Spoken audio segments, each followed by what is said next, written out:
right, guys, everybody plug in. I know some people already took off for school. If anybody wants to record this, I think it's gold on gold. A couple things I want to go over, okay? Everybody pay attention. Everybody pay attention. Number one, everybody here, okay? Everybody here, pay attention, is out of shape. It's sad. No, it is. You guys, it's kind of embarrassing. Some of you guys ran a mile, okay, and you're having like cardiac arrest. It's like brutal. It's crazy. You shouldn't even know what the word tired means at 10, 11, 12, 13, 14, 15. It's unacceptable. I don't get it. I don't get it. I don't get it. I really don't. Everybody was just like toast. You did a mile run. We kind of went and flipped the script. And then you come back and you now have to take a 20-minute break. What is that? You guys, it's unacceptable. It's unacceptable. It's one piece of the puzzle. You have no idea, I do, you have no idea what amazing, phenomenal shape a world-class athlete is at the highest level. LeBron James used to ride his bike 8 miles down in Miami to practice. He rode his bike 8 miles to practice. You guys have no idea. You have no idea what a world-class athlete being in shape. So whatever you're doing, you got to do more and more and more. And when you can't do any more, you got to do a lot more. I'm just telling you, some of you got that t-shirt on. One more, okay? I'm just telling you guys, you have no idea. You have to get uncomfortable to get comfortable. But what I saw today, okay, just from a physical point of view, because a lot of times we're talking technique, and I'm talking to you about the mental part of the game. Very disappointing. But listen, I can't do it for you. You got to want to do it. Some of you are listening. I have got some of you, when you got out of the car, to skip to the court. Some of you are still in outer space. Some of you are getting better at walking, okay? There's nothing wrong with that. If you want to be like a professional walker, okay? You go to college, they ask me about your footwork, I'll say they're great at walking, all right? Then there's no one on the other end of the phone. I can say whatever you want me to say, all right? And this is what someone asked me yesterday. How's her movement, okay? I was brutally honest. She'll run a few days a week. And he goes, well, I hope it's when we have a match. I'm just telling you how it is. But some of you guys are so out of shape, and it's sad. It's unacceptable. It's just really unacceptable. I'm going to leave it at that. I'm not going to bring it up. You better plug in, because every day at 9 o'clock we're running a mile. Okay, we're going to flip the script. You guys, you're not working hard on your own, so I got to make you work harder. Because if you work harder, you'll feel like you're hardly working. Okay, you guys have no idea. No idea. Some of you, okay, like Yannick, he seemed like he conquered it and could go for more. Everybody else, they were just toast. Now, let's get to what I really wanted to talk about today. Okay, one of the best little guys, okay, like your size, okay, that I ever taught, okay, the feisty, great Andy Roddick, okay. This is a story within a story. Back in the day, I used to coach his brother John, who was one of the best in the United States. Got to the finals Australian Open. John was a great player, All-American Georgia, okay, one of the best in the country. And then at 9 years old, okay, the whole family moved from Texas to join John at the academy. And there was this little guy, okay. But here's what I'm going to tell you about this guy, all right? Little guy, his thirst, okay, not that. His thirst for competition was like no other. Like no other. Anybody, anytime, anywhere. And he was so annoying when he'd lose to someone. Rick, can I play him again? Can I play him again? Can I play him again? I'd say, you got to earn it. He goes, you're right.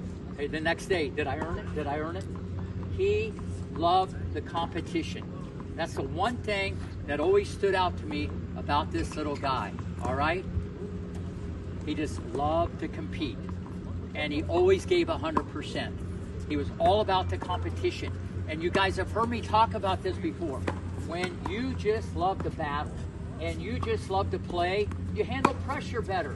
You're not worried about all this crazy stuff, okay? You don't worry about that. You just love the competition. And that's the first thing that jumps out to me about him, all right? Then at 12 years old, I think it was 12, 11, he was #1 in the United States. He was the #1 ranked boy in the United States, okay? But at the end of the day, his calling card was how he competed. What's even crazier, when he took the racket back, he actually kind of taught me the ATP forehand before there was the ATP forehand. He kind of led with his elbow, and it was kind of in a funny place, and I kept trying to modify it, and then after I keep saying the racket kept going faster and it was shorter, I said, oh, you just keep doing that, all right? So at the end of the day, the coaches can learn from the students. You can always learn from anybody, anytime, anywhere. But his thirst for competition was like no other. His work ethic, don't worry about these guys. His work ethic, okay, was amazing. Just an amazing competitor. And the best story ever, we used to play flag football every Sunday afternoon. It was a star-studded field like no other. Rude, okay, Spadia. I mean, it's like everybody national, Cecil Mammoth. I could go on and on. It's like so many national ranked kids playing flag football. They kick the ball off. We go down there, and these guys are like 16, 17, 18. Then there's this little shrimp Andy. He runs down there.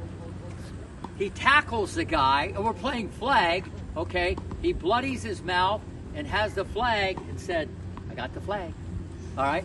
Listen, but that's the competitiveness.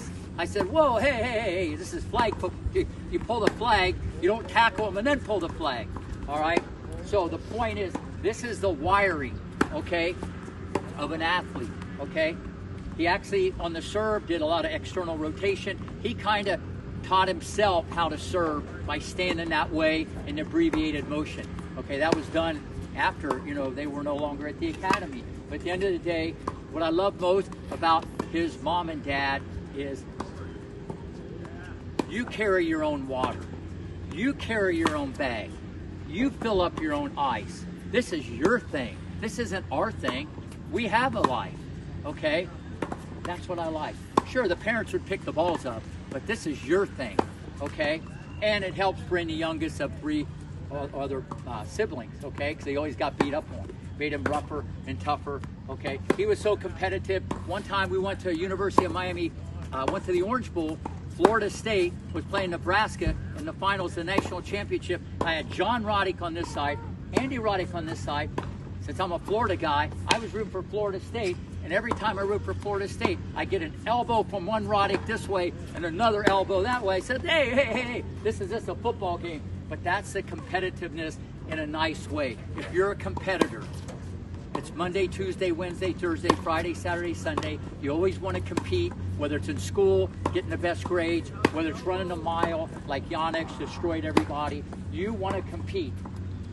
When you get satisfied, okay, it's no good. You got to always push yourself, because if you don't push yourself, someone else will. But back to the Roddick thing. If someone would have told me at 12 years old, that guy's going to win the U.S. Open at 19, I wouldn't have saw that.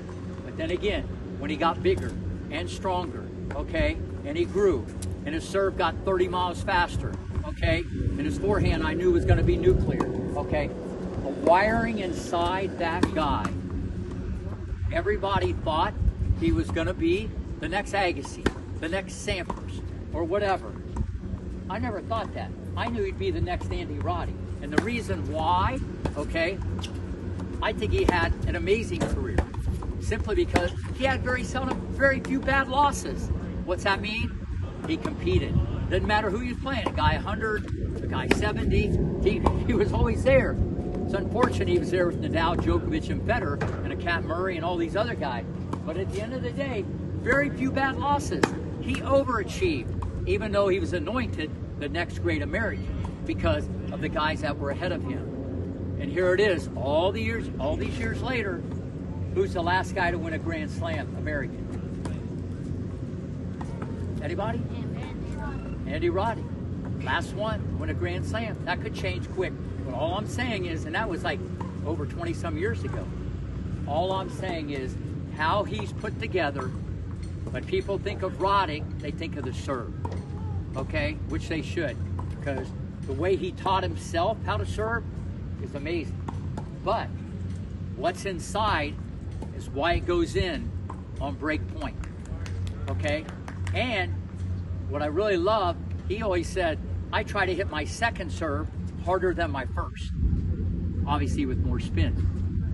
But that's that Texas cowboy, I'm coming at you. But he was like that every single day, and it becomes a habit. And then, as you get older, this is the type of person you are. All your yesterdays lead you to tomorrow. Everything you hear, even from me, is in your subconscious.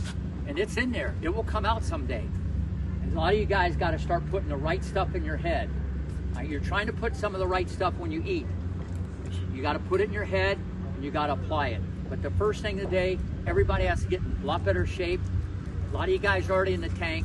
You should go home tonight. Instead of 2,000 jump rope, okay, you should be doing 3. And I'll see you guys later today.